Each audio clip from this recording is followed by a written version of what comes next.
이어서 탄핵소추안 발의와 관련한 토론이 이어졌습니다. 결과를 말씀드리겠습니다.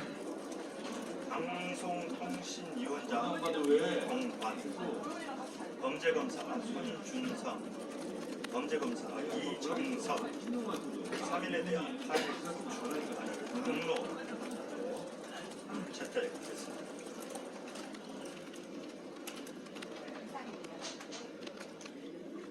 네, 이상입니다. 네. 발의 제한정보 시스템 보면 검사 네 분에 대해 발의는 신청하셨는데 나중에 청해라고 되면 그분은 왜 빠지게 되는 그게 이제 뭐 방론이 어떻게 의원총회 결론이 어떻게 날지 알 수 없는 상황이었기 때문에 미리 그 회의 시작 전에 제출돼야 오늘 보고가 되는 것이라서 그런 기술적인 문제였습니다. 오늘은 토론하면서 특정 발의에 대해서 의견 같은 건 없나요? 문사 분명에 대해서. 이견은 없었습니다. 이 탄핵소추라고 하는 것은 헌법이 국회에 부여한 권한이고 따라서 국회는 탄핵소추에 해당되는 대상자들에 대해서 분명한 책임을 물어야 되는 책무와 의무가 있다. 이런 이야기들이 있었고요. 나쁜 짓을 하면 반드시 처벌받거나 징계된다. 이런 것을 보여줄 필요가 있다.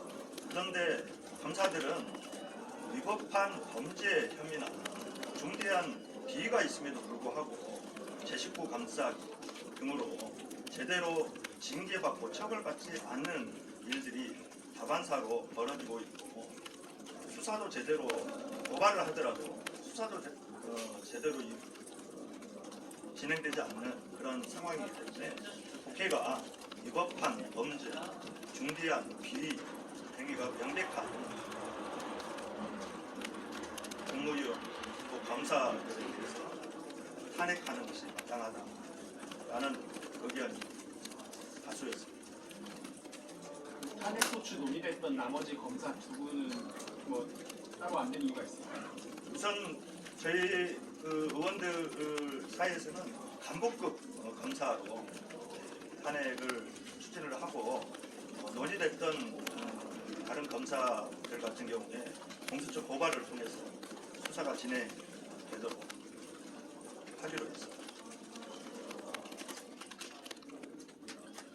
이정석 차장 같은 경우는 이재명 교수가 지휘하는 상황인데 탄핵소추안 발의되면 지금 수사에 차질 될 수밖에 없을 것 같거든요. 이거에 대한 우려는 안 나오나요? 그런 우려는 없었습니다. 근데 이 점은 분명히 하고 싶습니다. 위법한 범죄 혐의가 분명하고 비위 혐의가 명백한데도 불구하고 이러저런 정치적인 고려로 국회가 해야 될 일을 못하는 것은 헌법이 국회에 부여한 역할을 제대로 못하는 거다. 이렇게 생각한다는 거 말씀드리겠습니다. 일부 의원님들 같은 경우 이정석 소장은 아직 명확하게 확인된 의혹들이 아니다. 의혹이 제기된 시점이다라고 우려를 제기하신 분도 있는 걸로 아는데. 네, 저희들은 국정감사 과정에서 그런 소위 적범수준을 청탁범죄법 위반이나 이런 것들이 분명하게 확인된 것으로 판단을 했고요. 그래서 이번에 탄핵소추안을 발의한 것입니다. 그러니까 한동훈 장관오는 전혀 논의는 안 된 거고. 네네. 그 이유나 이런 거 설명은 왜 안 했는지 그런 설명도 없었나요? 없습니다. 한 가지만 더, 그 탄핵안 과 관련해서 민주당이 탄핵을 너무 이제 힘자랑만 하고 탄핵 중독에 걸렸다. 민생과 무관한 폭주 아니냐 이렇게 여당하고 또 일부 언론에서 그 비판을 계속 하고 있는데 이 부분에 대해서는 어떻게 보시는지 한 말씀 다시 부탁드리겠습니다. 앞에서 말씀드렸다시피 탄핵소추라고 하는 것은 헌법이 국회에 부여한 권한이기 때문에 탄핵소추 대상이 명백함에도 불구하고 그런 행위에 눈 감는 것이 오히려 문제다고 생각을 합니다. 그러면 원래 예정됐던 검사 탄핵 안 한 거는 오로지 지위가 낮아서 탄핵을 안 한 건가요? 우선 저희들 입장에서 봤을 때는 주범에 대한 탄핵소추 발의를 하는 것이고요. 그렇게 보시면 될 것 같습니다. 공수처 고발은 언제 예, 준비되는 대로 진행하겠습니다. 그 탄핵안이 오늘 그럼 바로 발의가 되는 건가요? 오늘 본회의에서? 네, 제출을 했습니다. 예, 이상으로 마치겠습니다. 그럼 표결은 표결은 바로 표결은 70. 표결은 이제 봐야죠. 24시간 이후 72시간 이내니까요. 보고된 이후에. 그 휴일 무관하게 72시간 이내인 거죠? 본회 예.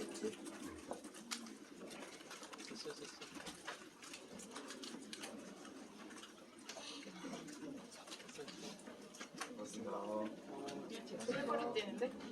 언제 제출했대? 아까 전에 하자마자 그것까지 한 걸 그랬대요. 우리한테 말도 안 하고. 안 하고? 네.